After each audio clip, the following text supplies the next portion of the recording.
When I first started playing, I probably had some of the same typical influences that kids my age had. It's like Black Sabbath and Zeppelin and The Who and Iron Maiden, and then I started to get more drawn towards the guitar players. And as I played more, I was drawn to players that really had unique style. I was really into Rush and Alex Lifeson and Steve Howe with Yes, Randy Rhoads, and then I finally discovered Steve Morse, and my life changed. I heard the Bash for the first time, and I was just like, this is unreal. Got every Dregs album, and started getting into Steve and the Dregs, and Al Di Meola and Alan Holdsworth. I had a similar experience hearing Steve Ray Vaughan for the first time, like, just blown away.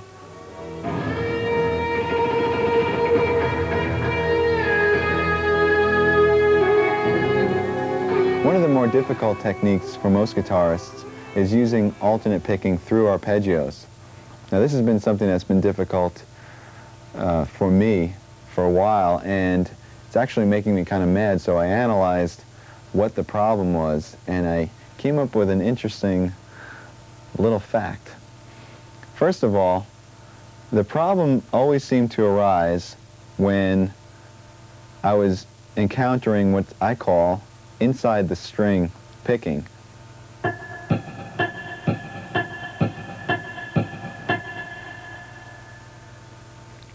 that to me is really difficult because it seems like your pick is kind of trapped in between these two strings, as opposed to playing on the outside of the strings, like this,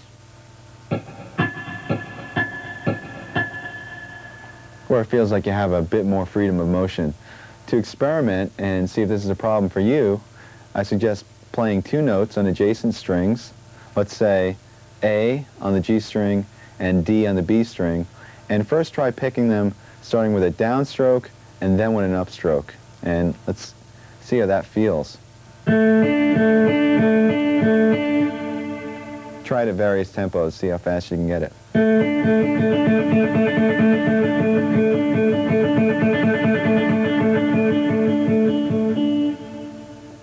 Now do the same thing, but start on an upstroke and go up, down, up, down. You're going to encounter that inside of the string picking phenomena. Let's try that.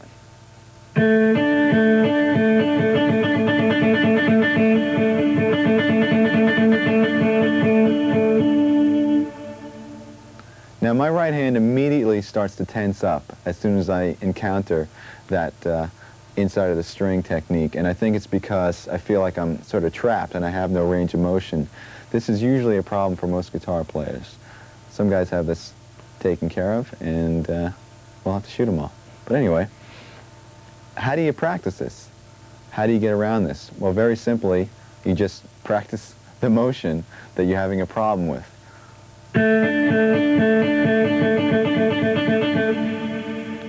Now, this could be very boring if you sit there doing that for any period of time that's going to make it effective. So what I've done is I've come up with a little etude that practices and concentrates on the inside of the string picking. And by the way, if you ever have something that you're trying to work on and you need to develop it, come up with some little progression or etude or song. It makes it a lot more interesting.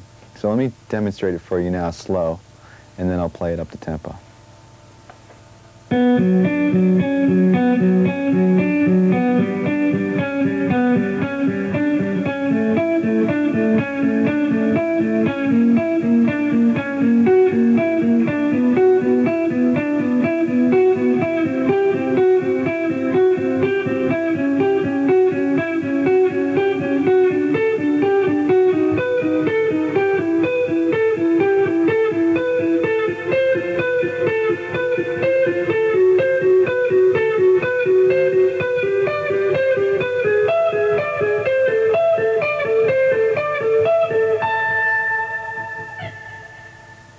Now I'm going to demonstrate this up to speed with the metronome. Make sure that the pick strokes are even and that you maintain, in this case, down, up, down, up, down, up, because we're starting on a higher string and going to a lower string, which once again makes us encounter this inside of the string technique. So here we go.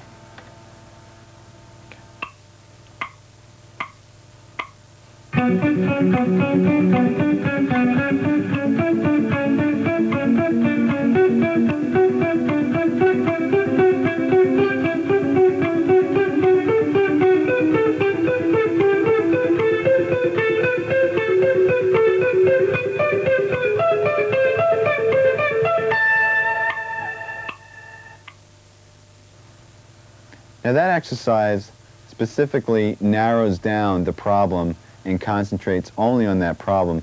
But the thing is, you're going to encounter this picking hang-up through an arpeggio.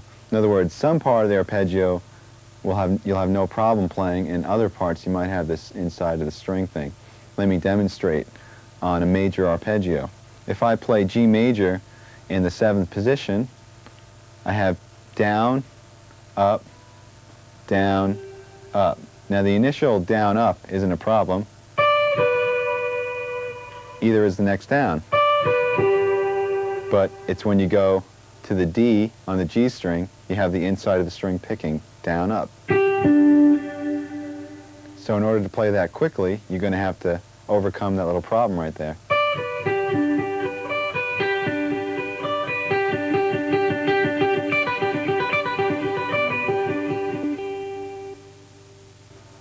So once again, instead of practicing that same arpeggio over and over, I came up with another little etude that incorporates major and minor arpeggios, and that picking hang-up is kind of snuck in the middle of the arpeggios. So it's not just only concentrating on that, but it's incorporating it into a larger picture. Here it is slow.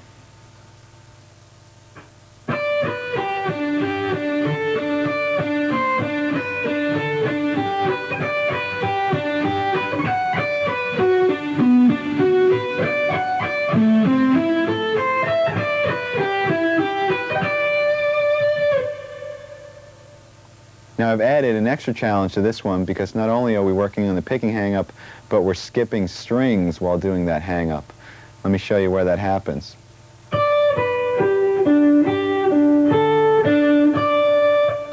Right over here between the D and its octave, between the D and the C, between the D and the B. You're playing up, down, and also trying not to hit the B string while you're at it.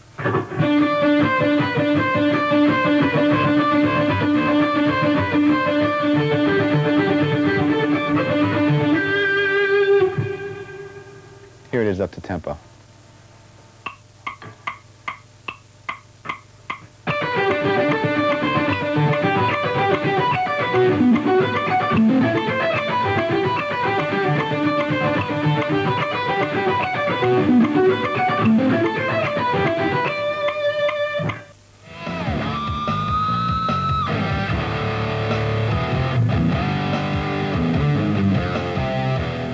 I first picked up the guitar when I was 12, and I didn't take any formal lessons.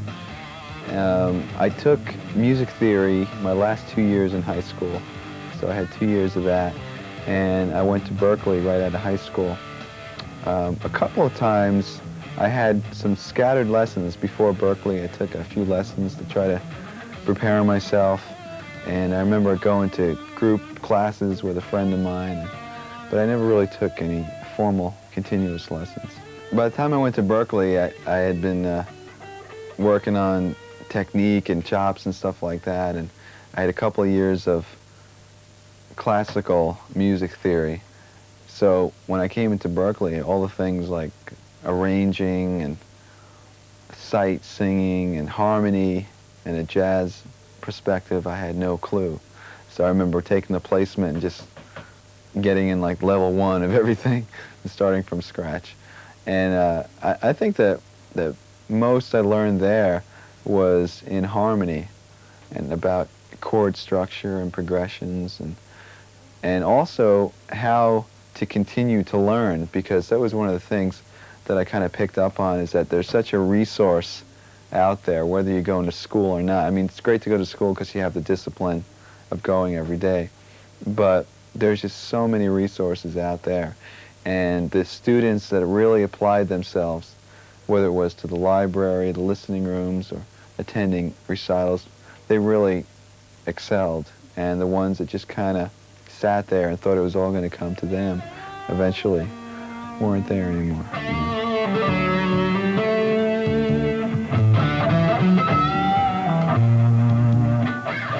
Now I'd like to concentrate on left-hand strength. What we're going to do is we're going to work on some scale fragments once again, but instead of picking them, we'll play them legato. In other words, we'll use all hammer-ons and pull-offs. And basically, I'm going to show you a couple of different patterns, and then I'll show you how to practice them. So let's start with the legato patterns.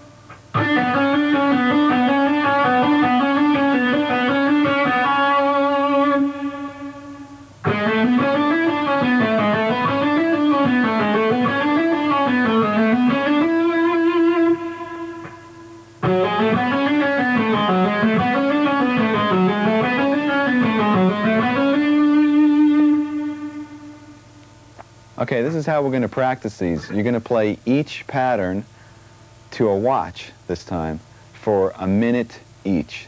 If you feel like you need more, you can do each for 2 minutes or 3 if you'd like. The idea is to not stop. Do one exercise into the next, a minute each.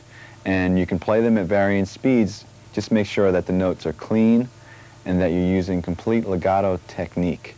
Now, with the last couple, notice I did pick, except I only picked when I was ascending from the D string to the G. Happened right over here.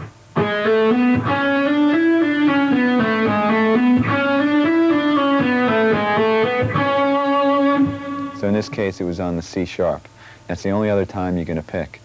Also, when you practice these, you don't have to stay in the positions that I just showed. You can practice them on any string. You could stretch your fingers out. You can play them in any position, in any key, diatonically or chromatically. Let me demonstrate a little bit. Remember, 1 minute each without stopping.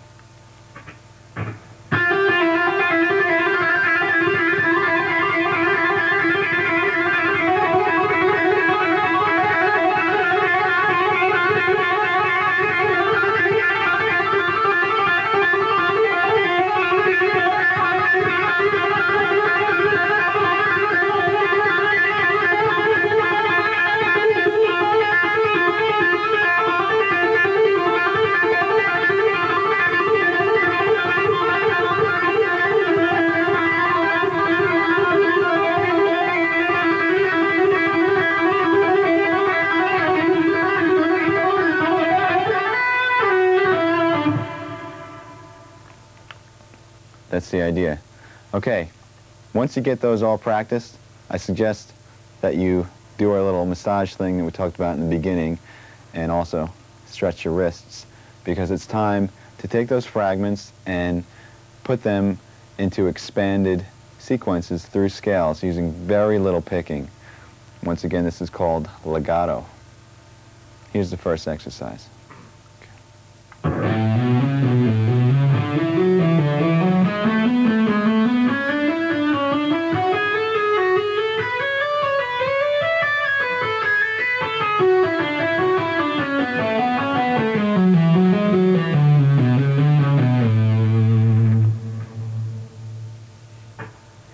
Okay, basically what I did is I took one of the fragments, the one that went like this,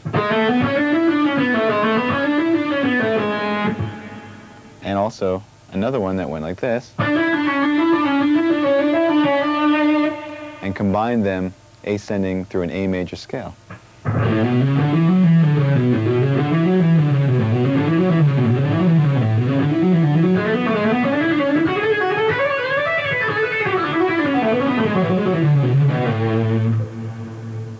Descending, we shifted up to the next position in the key and worked our way back down the scale. Let me play the two scale positions by themselves, just so you know what they sound like straight through.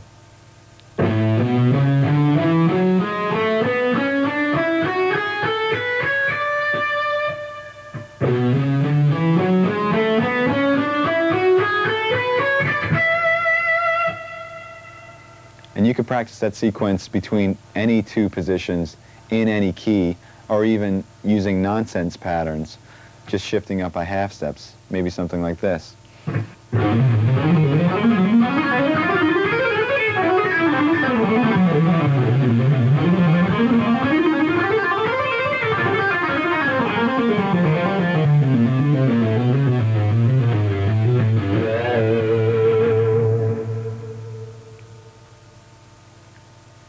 Now let's hear the original pattern up to speed.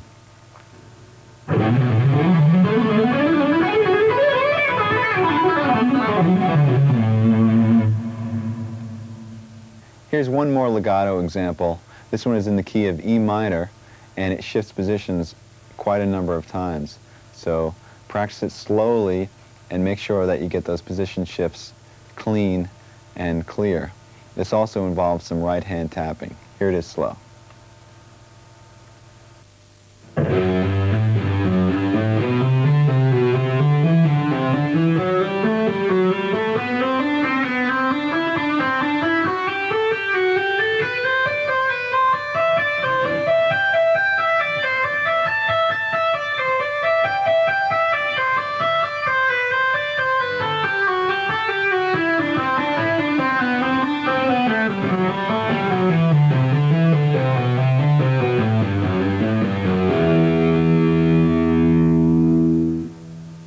Let's break this down into segments so you can practice each section and then put it all together. It's basically ascending in 3 octaves, and the pattern repeats.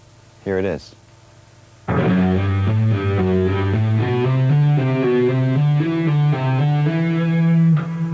So it's starting on F sharp and ending on E, and then starting on F sharp an octave higher,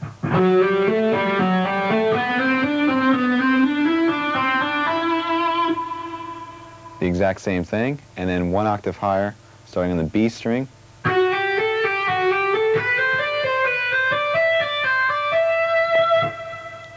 So this is a perfect example of practicing segments and then connecting all of them to get the whole run, because you might just want to practice each octave at a time.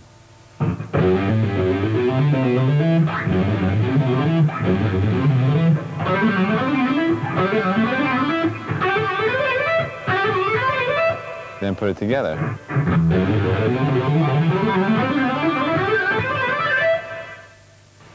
When you get to the top, you're tapping the G on the high E string, and it's basically a double tap. And then you're tapping A, and then back down to G.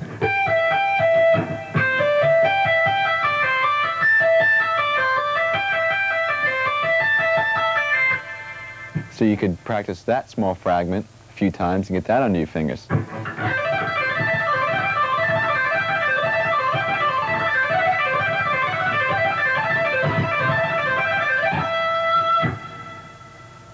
And descending, we have another 3-octave pattern.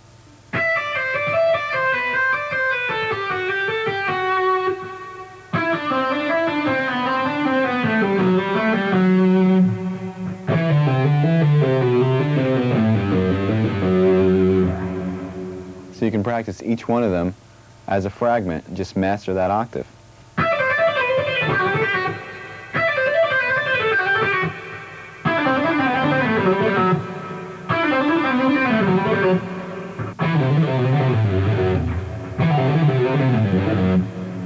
And then put them all together.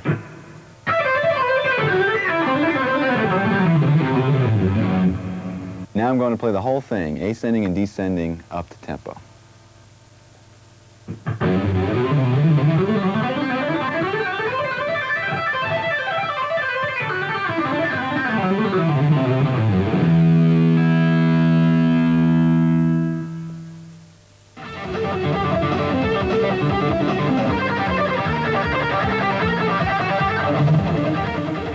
When we first started the band, we were all 17 or 18 years old. So the last album that we just put out, I mean, it's like almost 10 years later. So I think we've all matured as songwriters, and you know, we listen to the old demos and whatnot, and there's bootlegs of those demos and stuff, and it's just like, oh my God, what were we thinking, you know? So it's the music and writing has definitely evolved.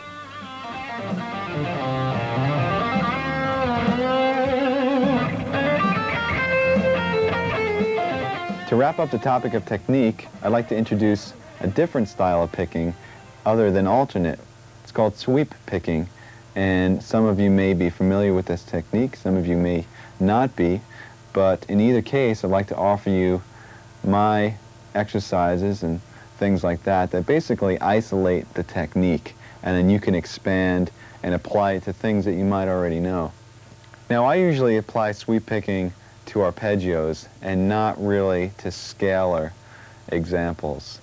And I also use it in a way where it's sort of a weapon or a tool to execute a fast flurry of notes. Let me show you a couple of exercises that work on the technique.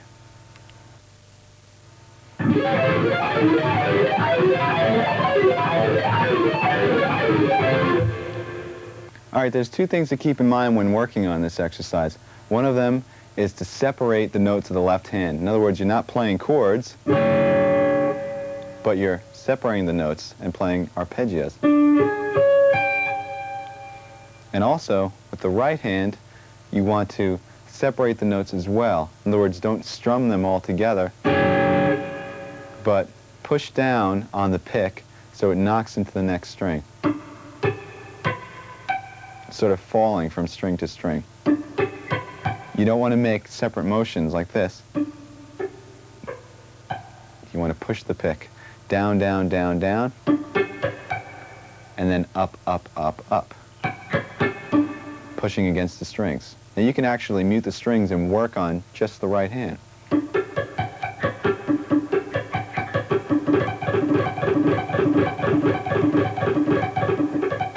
You don't want it to sound like this. You want the separation. The left-hand pattern is very similar to some of the warm-up exercises we were doing. It involves 4-finger mirror type shapes. It starts 1, 2, 3, 4. Then reverse and go 1, 2, 3, 4 again, starting on the high E. Move up a half step and play 4, 3, 2, 1 from the D to the E string. Do the mirror image and play 4, 3, 2, 1 from the E to the D. Here it is again.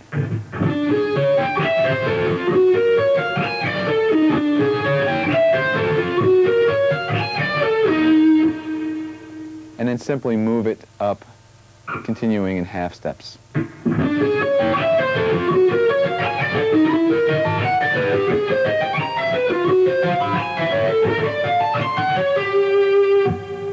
You can also play this on different string groups if you want.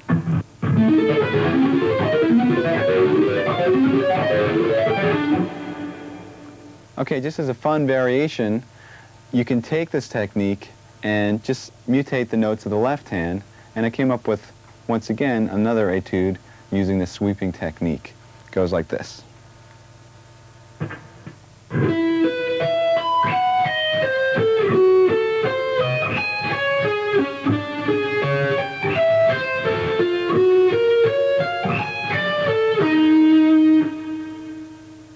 Here it is played to the metronome at 176 as 16th notes up to speed.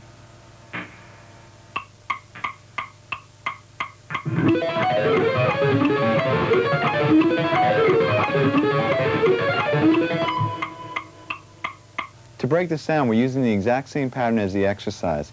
In other words, 4 notes ascending and 4 notes descending, and then doing the same thing starting on the pinky, except I just changed the notes. We start on E, and we're playing a power chord, E, and then the 5th B, and then we're doubling that, E and B. And for the reverse, we're playing an A diminished 7th chord, starting on F sharp and descending to A. F sharp, E flat, C, and A. Then we're going down a minor third, and we're doing an F sharp diminished 7th. So we have F sharp, A, C natural, and E flat, which is actually the same thing as an A diminished 7th in another inversion. And for the reverse, we're playing a D flat power chord, which is D flat and the 5th A flat. But we're starting on the A flat and descending.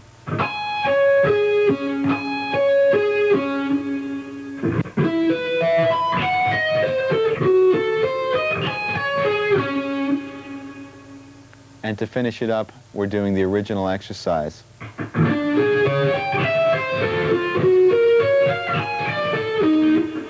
Which ends us up on E flat, a half step away, to start over again.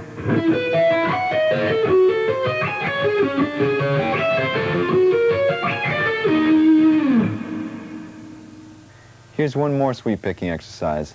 This one's applied to arpeggios. Let me demonstrate it for you slowly.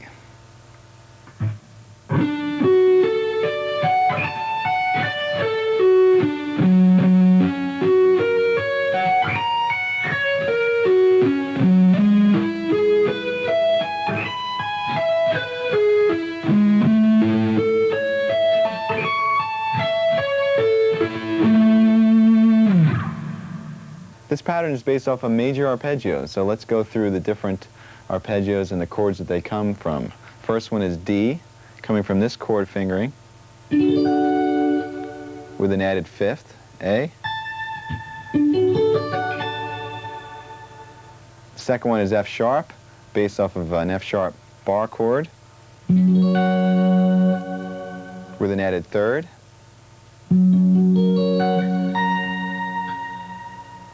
The next one is E major, based off of this chord form. Once again with an added 5th. And the last one is A major, based off of this bar chord with an added 3rd.